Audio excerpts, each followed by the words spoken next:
On Tuesday, in response to a 6.8 magnitude earthquake that struck Dingri County in Xigaze, Xizang Autonomous Region, Chinese authorities have launched a large-scale rescue operation. A substantial amount of relief supplies is now en route to the disaster area. At present, the roads remain unobstructed, with no reports of damage, subsidence, or collapses along the route.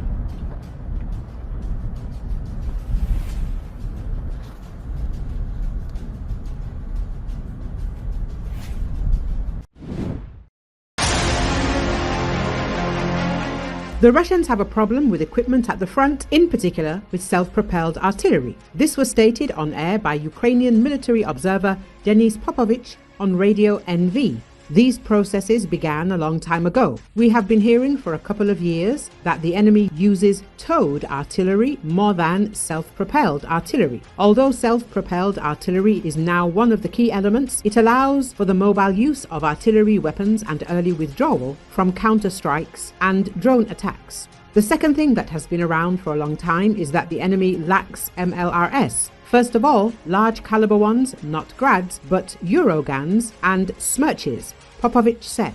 In addition, according to the Observer, Russia has long been short of armored vehicles, in particular infantry fighting vehicles. It is not for nothing that the enemy is now using improvised means. Now there is more and more information that private transport is being requisitioned from the local population, and the enemy is trying to attack on these Ziguli Tavria passenger cars. Moreover, before the new year, we saw a video about the enemy attacking on electric scooters. There is even such a thing at the front. There are especially many such cases in the Donetsk region, in particular near Toretsk. Therefore, they are saving armored vehicles, and saving is always evidence of a deficit, Popovich added. Recently, it became known that Russian and Ukrainian forces launched separate but simultaneous attacks on different fronts in the Kursk region. As Forbes analyst David Axe writes, one attack may have been intended to prevent the other, but the results of those attacks will not be visible for several days. Did the Ukrainians know that the Russians were coming? Did the Russians know that the Ukrainians were coming? It is hard to say, and it may take several days before the smoke clears and the motives and results become clear, he writes. The Ukrainians advanced just under 2 miles, but it remains to be seen whether they can consolidate and hold their positions, the analyst noted. At the same time, the Russians launched a massive armoured attack, targeting the northwestern edge of the Kursk salient near the villages of Malaya, Lochnia, Leonidov and Sverdlikovo. The attack involved troops from the 155th and the 810th Marine Brigades and the 106th Airborne Division, with about 40 vehicles involved, making it the largest since the Ukrainian invasion. At the same time, as Axe notes, the Russians have been predictably attacking the Kursk salient with the same brigades and regiments in the same areas since October.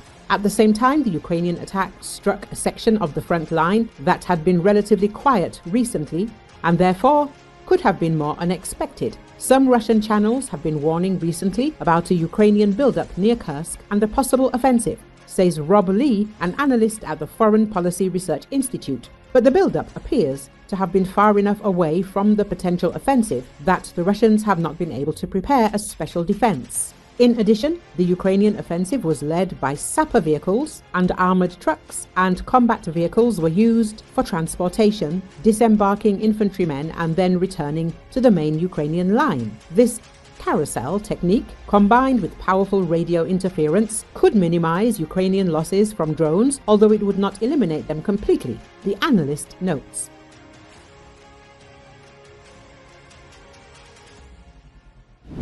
The DPRK troops fighting on the side of the Russian Federation in the Kursk region are becoming a sweet target for Ukrainian drones. Pyongyang's soldiers do not yet know the specifics of drone warfare. The deputy commander of the Unmanned Systems Battalion of the 36th Separate Marine Brigade of the Ukrainian Armed Forces, under the pseudonym Wolf, said on the air of We Are Ukraine. The military man noted that the DPRK military is using a primitive tactic of luring drones with live bait, which was previously noted in their military notes. There are currently many North Korean soldiers in our direction who are a sweet target for UAVs because they do not yet understand what drones are. This is in our favor now. They do not spare their manpower, and that is why they have such tactics. The North Koreans are trying to shoot down the drones with heavy small arms fire, but the operators are successfully countering this. Wolf promised that there will be a drone for every North Korean soldier.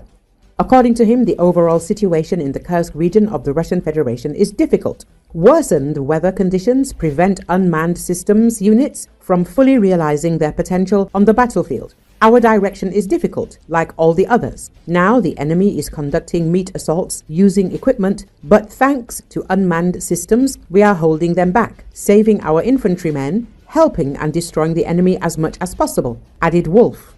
As noted in the report of the main intelligence directorate of the Ministry of Defense of Ukraine, Russians continue to involve units of the Army of the Democratic People's Republic of Korea in military operations in the Kursk region of Russia. At the same time, the GUR emphasized North Korean units continue to suffer significant losses among their personnel. Russia has lost up to a battalion of North Korean soldiers. These figures cover only losses in the Kursk region over the past 2 days, states Ukrainian President Volodymyr Zelenski. Zelenski said that he had listened to a report by the Commander-in-Chief of the Armed Forces of Ukraine, Oleksandr Syrsky, on the situation in the Kursk region. In particular, in the battles near the village of Makhnovka, the Russian army lost up to a battalion of infantry, North Korean soldiers and Russian paratroopers. And it is noticeable, the president emphasized. He also praised the Ukrainian military for destroying the enemy. In general, I want to recognize the professional and effective actions of our soldiers, of the Special Operations Forces and the 80th Separate Airborne Assault Brigade, the head of Ukraine emphasized.